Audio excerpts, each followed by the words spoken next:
Arielle. Welcome to the show. Thank you. Thanks for having me. Absolutely. Where are you calling in from? I am in Boston. Boston. Awesome. Well, looking at our email thread, we were supposed to do an interview a while ago, but awesome that it's today and it's now because the podcast continues to grow. And so it's always really exciting to see companies progress, especially now I've been doing this for 2 years. And so I have some relationships I made 2 years ago and watching them grow. It's been very exciting. And although we don't have a personal relationship yet, I have been watching your growth and been very proud to see it. Great. Amazing. Yes. So much has happened within the last couple of years. Well, let's kick off our interview by talking about you and your background. Where are you from? Did you go to school? Did you have a career before women's health? And how did you end up here? I've read some articles. You have a very personal experience. So would love for you to share that with our listeners. Sure. Yeah. So my career started off on the marketing side. I always knew I loved engaging with consumers via digital platforms. So I graduated at the height of the recession. I started off on the PR agency side because that's just like what I was able to get. But I knew I wanted to work in social. So I made my way onto the social media side of things, eventually leaving the agency world and going in-house at a couple of big consumer retail and fashion brands. I was at Coach for a couple of years and Victoria's Secret Pink for several years, which like what more fun marketing target is there than college women, just super inspiring and so ambitious. And it was just so much fun to work there. And we did some really amazing partnerships and campaigns and worked with really smart women. And it was awesome. But on my own, my husband and I were dealing with a lot of fertility challenges. And ultimately, when all was said and done, we have a 19-month-old son now, but it took us 2.5 years to get pregnant with him. And, that time frame was filled with multiple rounds of IVF and several years of fertility treatment and a couple of miscarriages and pregnancy losses. And all the while, I felt like even though I was helping bring brands to life, for my job, that didn't really exist on the content side of things for fertility. And, even though I was living in New York City at the time, I had access to really amazing resources and support. And thankfully, the financial means to afford treatment. Anytime I ever Googled any fertility related question, the consumer experience was complete garbage. And it was like forums that looked like they were 100 years old and super janky, or blogs that were helpful but anecdotal, and clinic sites that were very cold and impersonal and had zero brand personality whatsoever. And I felt like there was an opportunity for an experience that provided education and content around fertility that felt useful and informative and answered my questions, but still had like a brand personality and tone of voice and that I actually related to. So that's how Cofertility was born. And we say we aim to answer every fertility question out there and uncomplicate the fertility journey. And we launched in June 2019 and have been growing ever since. And we have a really thriving, amazing, engaged social community. And, we've been adding new content to our site. So yeah, it's been an exciting ride. And, on a personal level, I welcomed my son in June of 2020, which obviously, really put things in perspective. And I even took a little bit of time off, kind of was focusing on Cofertility on the back burner, but really trying to enjoy and focus on the challenges of new motherhood as much as I could. And but yeah, it's been an exciting personal and professional journey. Well, congratulations on your son. That's awesome. Thank you. So what is Cofertility? What should listeners be thinking of? So we say we aim to answer every fertility question out there and uncomplicate the fertility journey. And what that means is, we are focusing all of our content in a way that really is answering the questions that people actually have, and the information that they actually want to know about fertility and infertility. Everything from, when I started trying to get pregnant, I didn't even know what ovulation was. Like, and I consider myself a pretty educated person. But because I was the first of my friends to start trying to get pregnant, nobody was able to kind of tell me or clue me in on how that worked. So everything from like tracking your cycle up until the point of, we say, a successful pregnancy is content and subject matter that we cover. And we have articles. We also have a couple of really useful tools, like our Find a Grant tool is the most comprehensive database of money-saving opportunities for fertility treatment that exists on the internet. So everything from grants, donated services, discounted medication, things like that all live within that tool. And we just hope to make the fertility journey easier for other people. Even down to the way that our content is written. We're not giving you comprehensive courses on everything you need to know about a specific topic. We're instead answering that question that you have, so you can read it or skim it and like move on with your life. So we like to say that you can, back when everyone was going into offices, that you could skim an article or browse it, on your way to work and get the answers that you need. Because if you're facing fertility challenges, you are busy enough. So everything from, actual medical information to insights and information around how much certain treatments cost, or how you can kind of navigate insurance coverage. We try to cover it all. That's amazing. I can totally relate to the, I don't even know when I was fertile journey. I was a PhD student in genetics, PhD, second or third year, had already majored in biology undergrad, like graduated summa cum laude. And I'm not here to like list my resume, but that's how qualified I was to know when women were fertile. And I did an internship for a company that wanted to make an at-home fertility test. And my job was to kind of, they were a bunch of tech bros. And so my job was to like kind of demystify fertility. And I was like, oh yeah, I'll do it for them. But I actually learned about fertility through consulting them. I thought we were fertile all month, except when we had our period. I thought like all month we had a chance to get pregnant, and then we had our period, and that meant like, oh, we didn't. But actually we were only fertile for like 3 or 4 days of the month. And I was like, first of all, why is everyone getting pregnant unexpectedly? Like, how are the forces that be always land on those days, Right. Yeah, I learned so much about basic fertility and anatomy of female organs in a PhD consultancy job. So yeah, if you're an everyday woman, you're like, wait, what? I'm not fertile all month. Don't worry, go to CoFertility. I'm sure they have an article on that. Yeah, and it's crazy. Like, we hear that all the time. That you and I aren't the only examples of that, about how reproductive health education in America is like failing us. And obviously it's preventing so many unwanted like teen pregnancies, which is so important, and STD prevention and all of that is so important. But it is instilled in us at a young age that like, if you have sex anytime, anywhere, that you will get pregnant, or at least there's a chance. And that's just not the case. And because of that, we're really just doing a disservice to everyone for when the time comes that they actually do want to build a family, because we're just so unprepared. And there might be additional shame if we all have this paradigm that we're all fertile all the time. And then if you're trying to get pregnant and can't, you might feel even more potentially quote unquote defective if you have this paradigm that you're supposed to be always fertile. Whereas even if you are fertile, you actually can only get pregnant a certain number of days a month, right? Like, so right. Interesting thought about that. I didn't really think about that. How do you know what questions people have? Obviously, I mean, there's so many websites out there for fertility, and you were talking about like there's the medical ones, there's the blog ones, how did you figure out what women or men, anyone in the fertility journey, what their actual questions were and what kind of content they actually needed?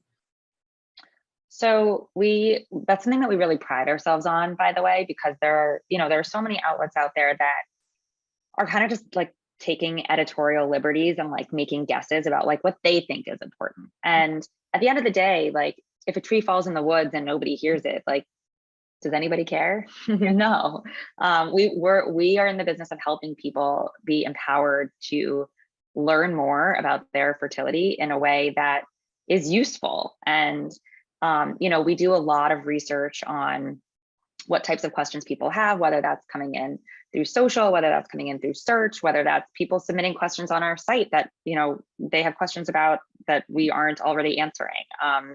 We try to kind of like aggregate the trends that we're seeing and really take those editorial decisions seriously, because unfortunately we can't write about everything. So we try to really prioritize what people need to know that they currently aren't getting good answers for. Is there any questions that you were like surprised that people had, or like most common question or something, any kind of stats like that about the questions? That's an interesting question. I don't necessarily have a stat about the questions, but one thing that I'm always like surprised by is one of our most visited pages is an article about the side effects of progesterone during IVF. And I wasn't, when we plan out our content, like I wasn't necessarily expecting that to be one that just like took off, but it seems like, and I don't know if it's that like the medical community isn't doing a good enough job educating their patients about this topic, but I think it just goes to show that like the consumerization of healthcare is very real, and people are looking for information about this stuff online, whether or not they have amazing doctors. When you're thinking about something at 3 a.m., you can't just get your doctor on speed dial unless it's an emergency. But Google is always there. So how can we kind of do our part to make sure that when somebody's consulting Dr. Google, that they're getting information that's reliable and trustworthy? That's our mission, is just to make sure that, especially as families are kind of continuing to look different more and more in, with the rise of third-party reproduction, for example, we're only adding more layers of complexity and more questions. And that's why, we've kind of really taken a stand that we're aiming to answer every fertility question out there. So that's kind of the stance that we have always taken and that we'll continue to take. Did COVID help or hurt your business?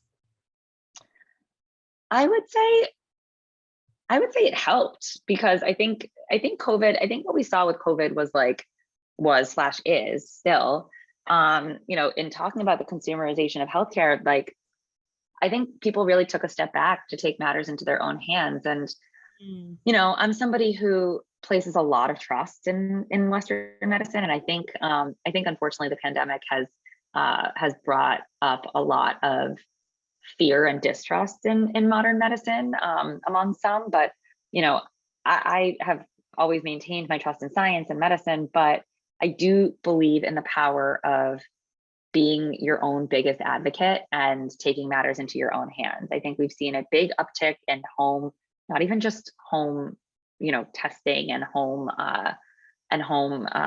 information seeking, but like even home procedures. One of our pages that's on the rise is all about at-home insemination. And that's not necessarily to say that we recommend that, but we were seeing that as a trend really picking up, especially during the pandemic. And we felt an obligation to address it, in a way that felt scientific and not, witch doctor-y, and, in a way that felt trustworthy and informative and educational, and to say, here's the lowdown on this topic. Here are the risks, here are the perceived benefits.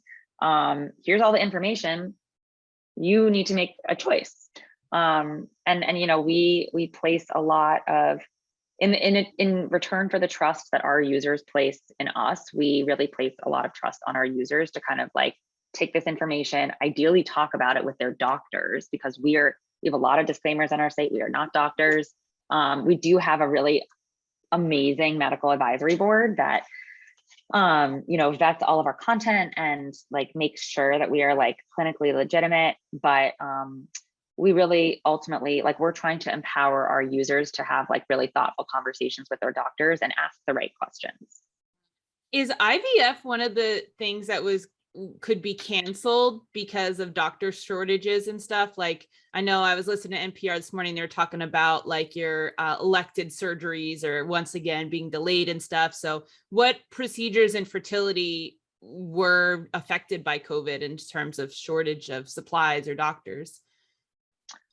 Well, at the time of us having this conversation, I know there was like a big uproar about what happened in Australia, how IVF procedures were halted in Victoria because they were considered elective. And there was like a huge public outcry about, infertility is a disease and it is not, like, this shouldn't be considered elective. I think they may have reversed that. I would have to go back and take a look. But I remember like about a week ago, this was like a big deal because, sometimes the people making the rules just don't have that firsthand experience. Yeah, either aren't women or like, because infertility is a men's issue too, and infertility is a men's issue too, and they, I don't want to say they don't know what they're talking about, because again, I trust the medical community, but like they maybe didn't think that one fully through, and they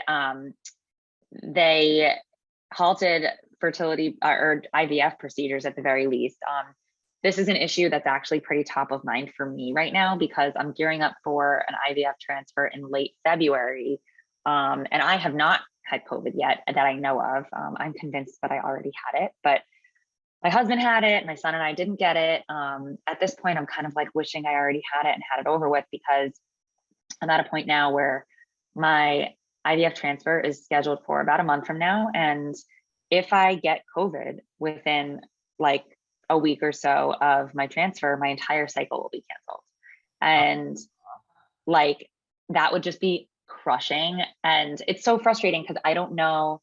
I would like to know if I had it recently, because that would determine like how psychotic I need to be about, like, do I need to keep my son home from school? Do I need to like be a hermit? Like, obviously we're taking every precaution possible, but like, how nuts do I need to be about it? Quarantined in isolation, or yeah, exactly. Right. So, like how much? I mean, my protocol is like a 2.5 month long thing where like, and thousands of dollars. So I really don't want to mess that up. Like I just told a friend who's getting married in Florida, like 2 weeks before my transfer, that I can no longer go, because I just can't take the additional risk beyond the risks that I'm just taking anyway. I have to like eliminate everything that feels superfluous and not unnecessary evil. And so that's frustrating, is that like I'm getting an antibodies test this week, but I've heard things that those are kind of like wishy-washy and aren't really like the most helpful. So yeah, it just sucks. Wow, I'm really grateful for you sharing that, first of all. I think that there is a lot of people that at this point they're like, it's just like the common cold, let it rip. But I think we're forgetting about your circumstance. My friend, she has a preemie baby who, and no longer a baby, but she's still very susceptible to things, and it's like us just forfeiting like our protocols and saying like whatever it's really detrimental to people who it is still absolutely a real thing. You were talking about like losing thousands of dollars. Let's talk about that. So yeah, incredible survey. Let me find the name of it. So cool. Money Over Medicine survey. What was that survey? Why'd you do it? And what did you find? So that was a survey that we did like right around the time that we launched, really to indicate like there have been lots of conversations about just like how expensive fertility treatment is and can be. And those are stats that can be easily found. What I wanted to understand is what's like the ripple effect of that financial impact, and like what does that mean for those that are undergoing fertility treatment currently or who have undergone it previously, and whether that means the amount of time that they're spending on the phone with insurance. 10% of respondents are spending 10 hours or more a month fighting with their insurance company about their coverage for fertility treatment and related causes and, related medications. 10 hours a month is like, that's so much time. I'm sorry. It's 15. I'm looking at the survey now. 15% of respondents are spending over 10 hours a month on the phone with insurance providers. And that to me, like, that's a second job. Yeah. Like, I do whatever I can and to not call in to Verizon insurance. I do whatever I can to never call those people. Same, but like when there's like thousands of dollars at stake, like some of these medications can cost several $1,000s. One cycle of IVF could be like $20,000. Like, you need to understand this stuff. And that means time spent on the phone with your HR department or your benefits manager or your clinic's financial coordinator and your insurance provider. I mean, it took me 2 years. I already had not grown, but like I already had like a 6-month-old son by the time I started seeing any reimbursement checks for my second IVF cycle from my insurance company. Wow. And I was fighting them that entire time. Like, I became buddies with my insurance provider's representative because I was able to find that diamond in the rough person who like knew what they were talking about and was experienced and like cared. And I had her direct extension. Like, we became like, we literally had chats every single week, but not everyone's as lucky to do that. Like, some people are working 2 or 3 jobs just to afford fertility treatment. And it's mind blowing. And people don't realize that like this means saying no to social gatherings, not just from a pandemic standpoint, but from a financial standpoint, saying no to family gatherings, refinancing your home, having to take so much time out of your day to figure out the logistics and coordinate the costs of your fertility treatment. Like, it impacts your marriage. Like, there's such a ripple effect when it comes to the costs of fertility treatment. And we wanted to make sure that that was something that was getting talked about, because people are talking about like the cost of fertility treatment, but like there's so many more underpinnings to that nobody really had kind of peeled back those layers. What is the average cost of fertility treatment, and how much does insurance cover, if at any?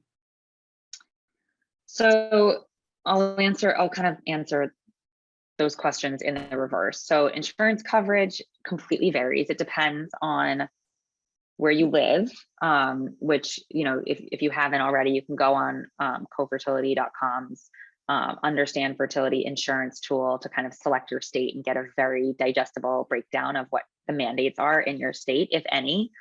It varies by state. So some states have literally no fertility coverage whatsoever. Some states don't require any fertility coverage.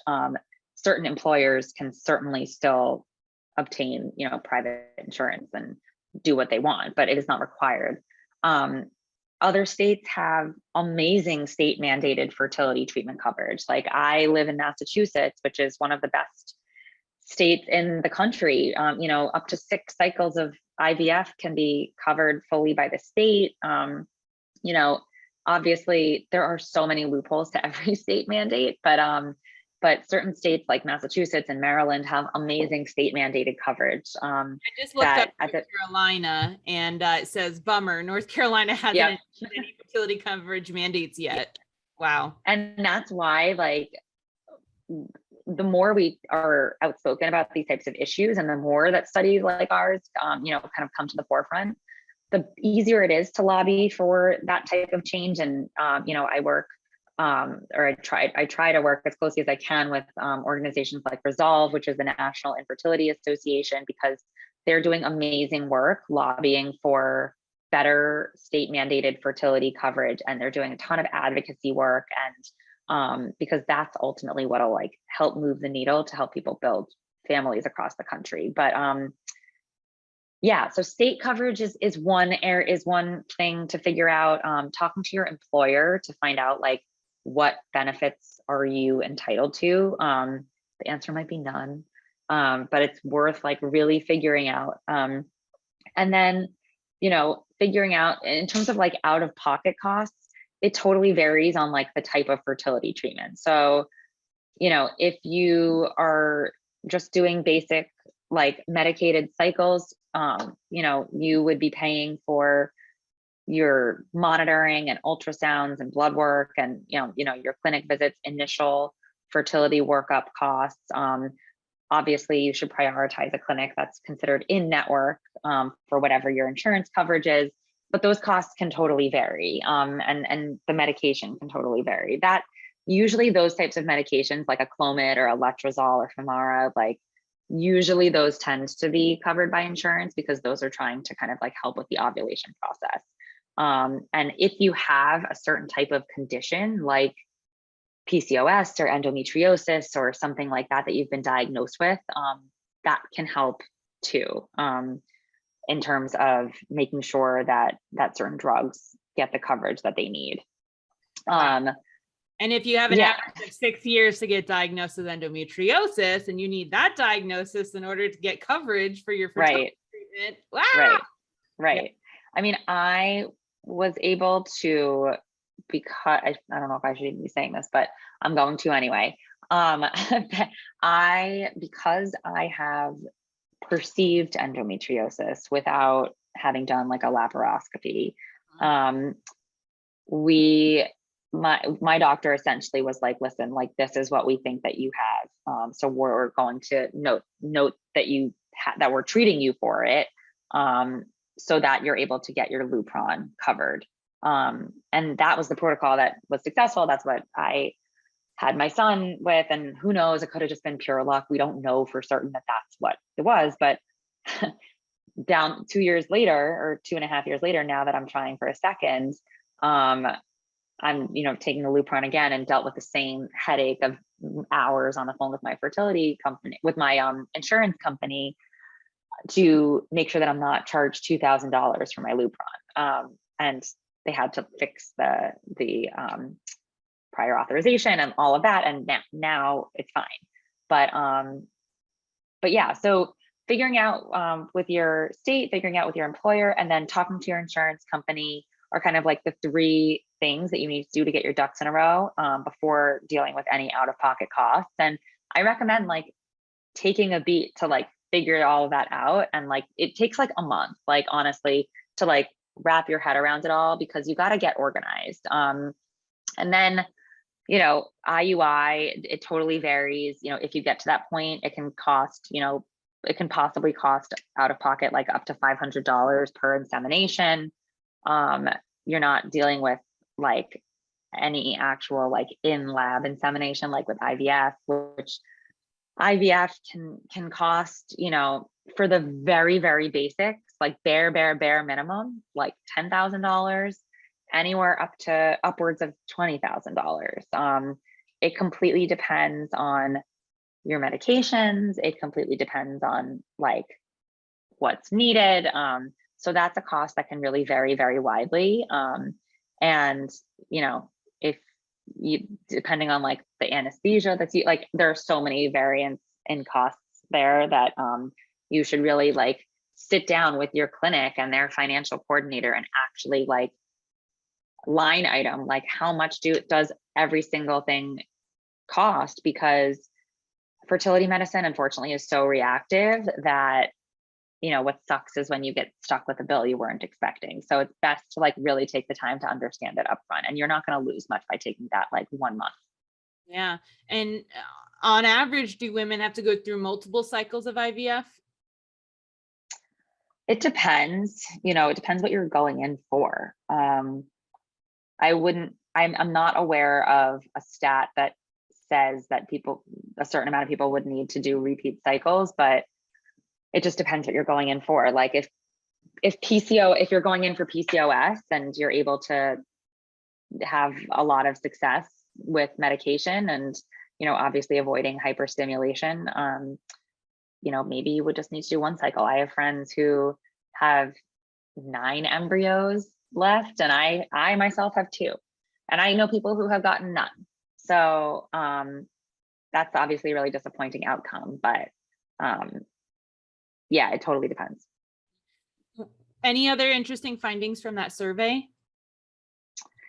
Well, it's been a while since we did it, but I mean, I think I think at the end of the day, the net, which kind of like was a positive note to leave it on, was um, that almost everyone we surveyed basically said that as much as they gave up because of the financial strain of fertility treatment, they would do it again in a heartbeat to have, if they had children, they would do it again in a heartbeat to have their children. And I think the survey really showed just like how cost prohibitive fertility treatment is, because our kind of headline stat was that 86% of respondents are declining fertility treatment that's recommended by their doctor purely just due to cost. Wow. And that's like a really kind of sad stat, that, if cost weren't a factor, that there would be many more families. And so that's kind of a tough pill to swallow, no pun intended. But I think the more that we talk about it and the more like visibility information like this gets, the the more accessible, hopefully, fertility treatment can become. And you have on your website a list of resources to help women try to pay for their treatment. Can you tell us about the different options available? Yeah, so what you're talking about is our Find a Grant tool. And that, again, just kind of like in the spirit of uncomplicating the fertility journey, we put together to really consolidate like the vast spread out world of opportunities to help you save money on fertility treatment. And that includes grants or donated services or discounted services. And it's one of those things that it's like, you don't know what you don't know. And, I want to say that like 45% of respondents basically said that they were not aware of fertility grants, but they would be interested to use it if they were aware.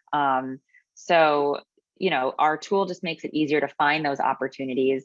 Like, for example, like there are many clinics that if you're a teacher or in the military, like you might be entitled to certain discount programs that maybe you otherwise didn't go looking for. But you basically just select your state and we'll tell you on like a state specific and national level, here are all the opportunities that you may or may not qualify. Here's like the gist.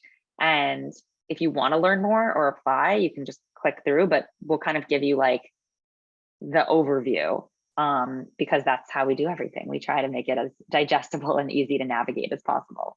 Listeners, I cannot recommend more to go to CoFertility.com, click find a grant. I put in my state, North Carolina, that just previously told me my state has no coverage.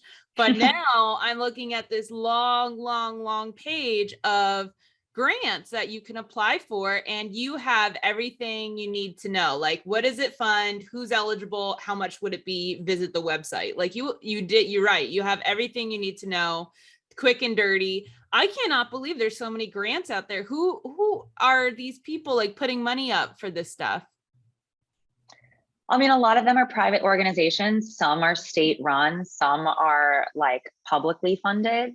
It all completely depends. Some are from the clinics themselves. And some are like even like religious organizations. There are so many out there. And like, you're right, like you would never know that a lot of this existed because it's buried on the internet, because, these are nonprofits or whatever. They're not necessarily doing the right marketing to make sure that you're aware. But this stuff exists, and it's time that people knew about it so that we can help people create more families. Totally. Well, this has been such an amazing conversation. Thank you for all you do. I have a few last questions, but we're going to put on our businesswoman hats on for a second.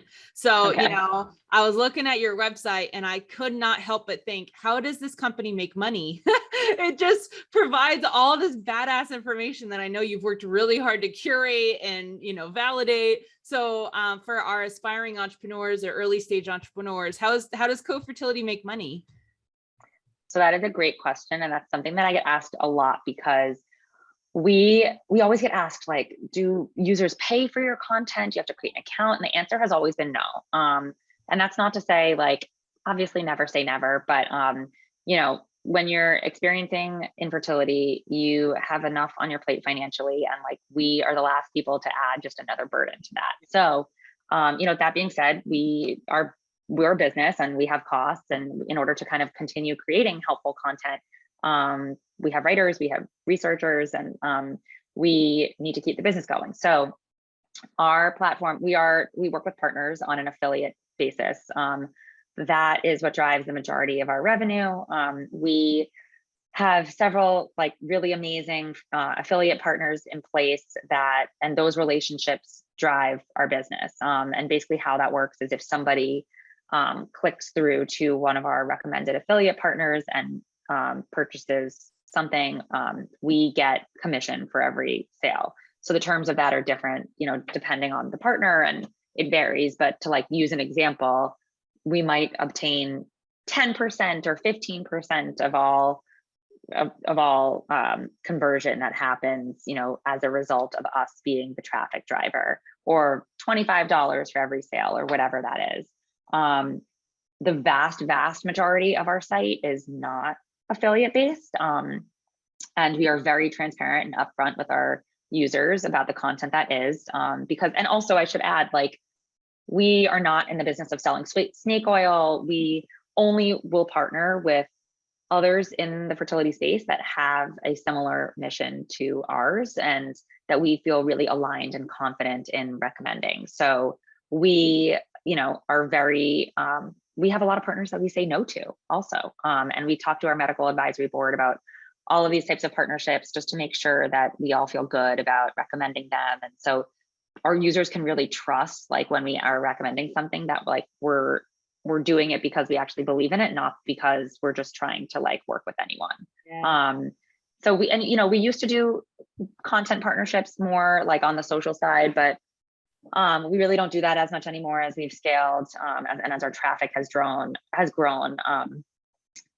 Our content partnerships you see a lot of that, but I found it very time consuming to do it the right way, in a very strategic way, with brainstorming and actually creating the content and shooting it. And like, it almost kind of started to feel like a distraction to other more valuable parts of the business. So that's why, unless there was something that was really worth our while, we don't typically do content partnerships too much anymore like that. Yeah.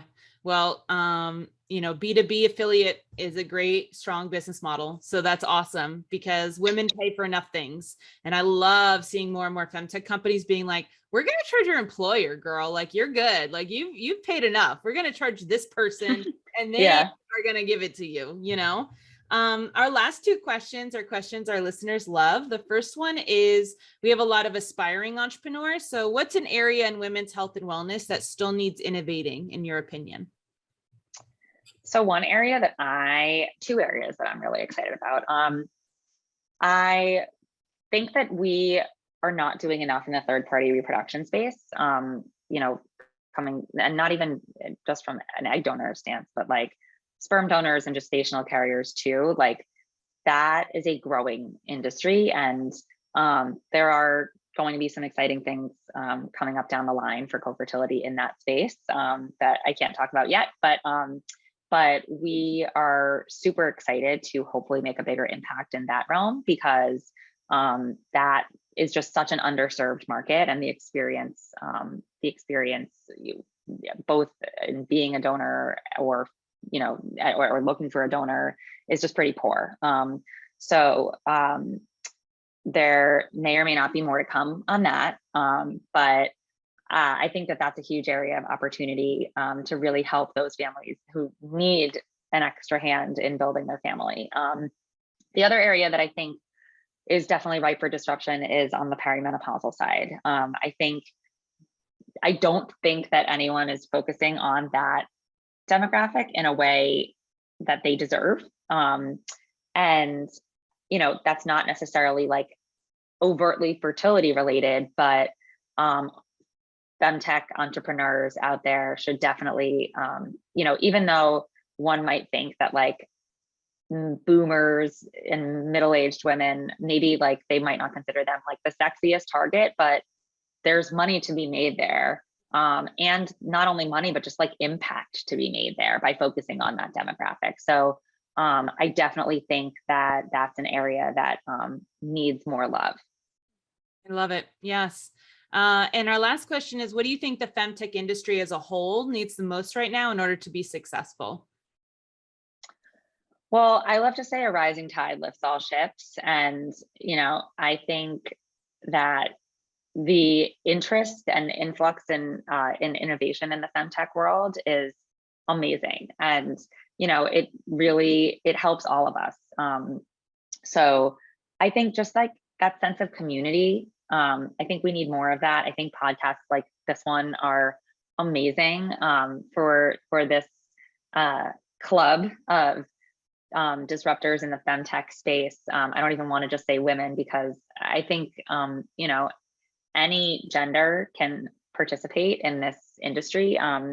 And I think we would welcome them. I think or maybe I speak for the industry when I say that anyone who is excited to participate in this space, I think we're a pretty inclusive community, but opportunities for us to learn from one another, like this podcast, I would definitely take more of those opportunities for sure. Very cool. Well, Arielle, thank you so much for your time today. This has been amazing. Thank you so much for having me.